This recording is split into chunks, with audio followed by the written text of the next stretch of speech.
Hi guys, it's Tuesday again, and you know what we do on Tuesdays? It's Broker's Caravan, and I got a lot of great feedback. Thank you so much for those that tuned in, sent comments, texted me, or told me in person. Something that I really want to practice is being comfortable in front of the video, since it seems like that's but the only thing that everybody has time to do is watch something rather than read. So I'm just going to go ahead and share a couple of things that are new on the market, of some particular areas of interest. I do have some notes this time. Last time I was just kind of on the fly. If I don't mention any particular areas of interest for you guys, or would like to have a conversation at a later time of a particular neighborhood or specific stats that you'd like, I'd love to do that for you. You can go ahead and let me know here, or send me a private message. So I'm just going to go right into it. What's going on? I did 3 Westside neighborhoods and 3 Eastside neighborhoods. Just a little overall analysis of what's on the market. So in Venice, I just want to start where I live. There was 9 single-family resident homes ranging from, ready? Wait for it, 1.325 to 4.2 million. So the prices just keep going up in Venice because of Silicon Beach. As an LA native, it's really hard to get my head around that word because it's something that has been created as a result of people coming from Northern California to Southern California, creating .coms, which is awesome. It's great for our economy. But I like to call it by the city's name, not Silicon Beach. Sorry guys. So there was 9 total single-family resident homes. There was 3 income properties ranging between 1.395 and 1.699. There was a lease. Here we go again. Wait for it. 3-bedroom, 3-bath, $8,000. Yes, $8,000 for a 3-bed, 3-bath in Venice. This is a lease. And a lot of people that are really interested in Venice kind of bit the bullet, went a little bit south. Westchester has been a very popular place to live for the past couple of years, and more so, but at least particularly for me and people that I've worked with.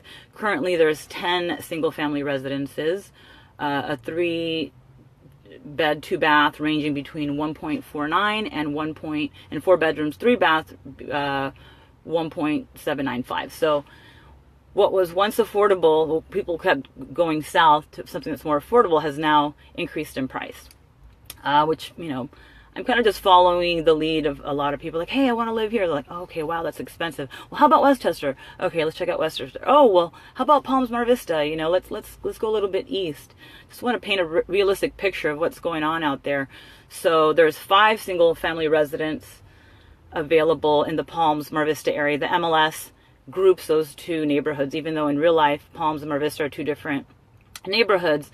For the sake of the MLS, which is a multiple listing service, which is a tool that we use to look at inventory of past sales, current active property, and we can do all kinds of analysis. It's a wonderful tool.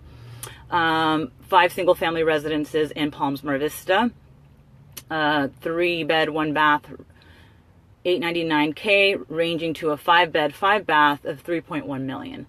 So these are the type of properties that are coming up. A lot of new construction, a lot more square footage. There's 3 condos ranging between 2-bed, 1-bath between $549K and 2-bed, 3-bath of $789K. So that is a little bit more affordable, but I'm trying to focus on the single-family residences because that's what my clients seem to be interested in at the moment.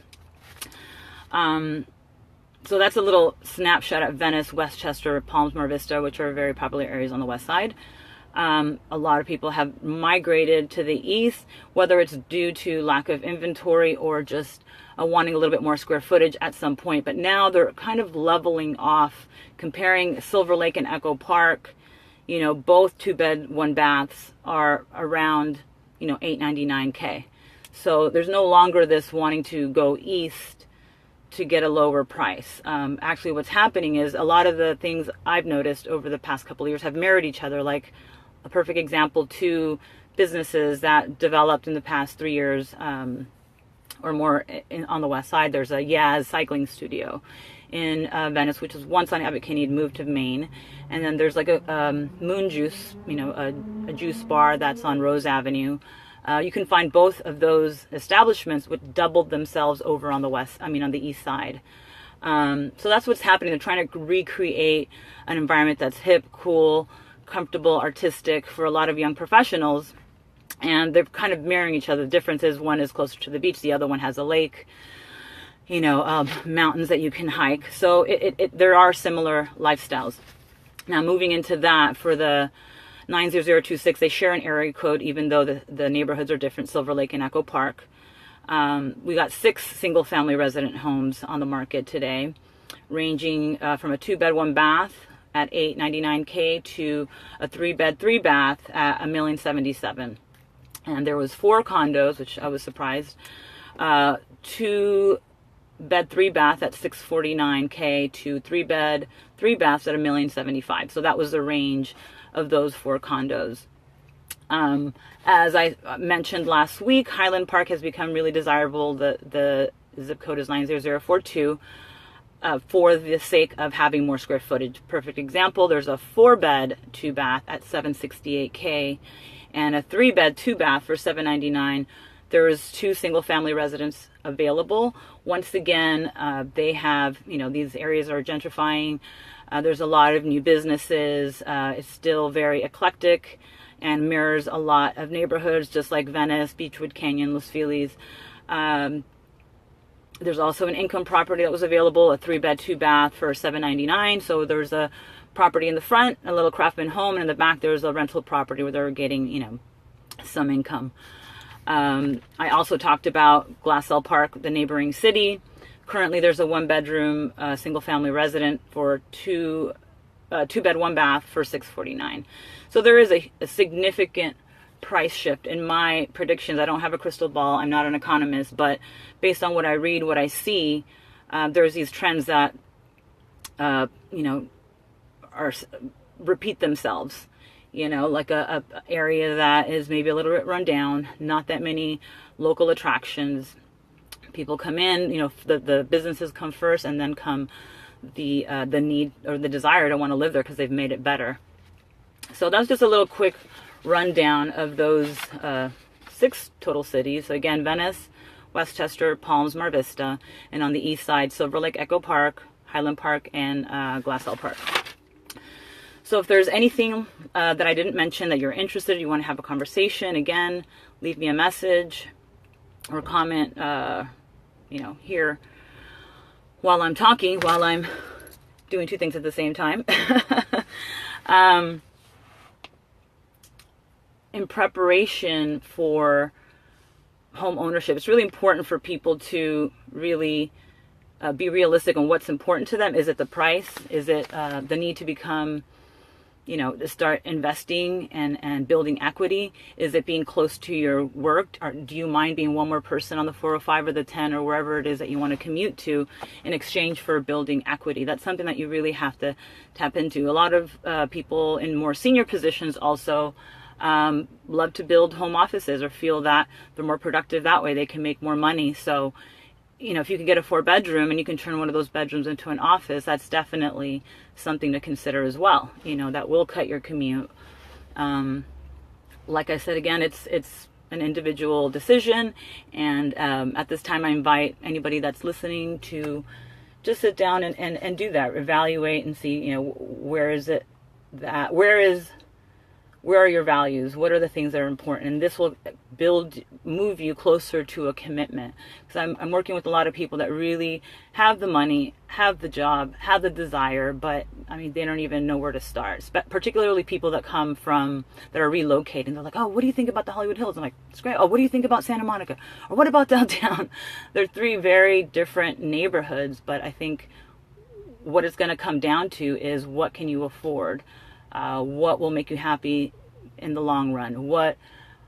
How will you benefit from the environment and growing as an individual? So these are all things that come up, and I think a lot of people are in that same boat, and I thought it'd be important to bring that up and put the invitation out there to have that conversation with yourself and ultimately with me, and also prepare yourself to write that offer if that's the direction you want to move into, which even if you're paying cash, you need to set yourself up to provide where is that cash coming from, if it's from a parent, a relative.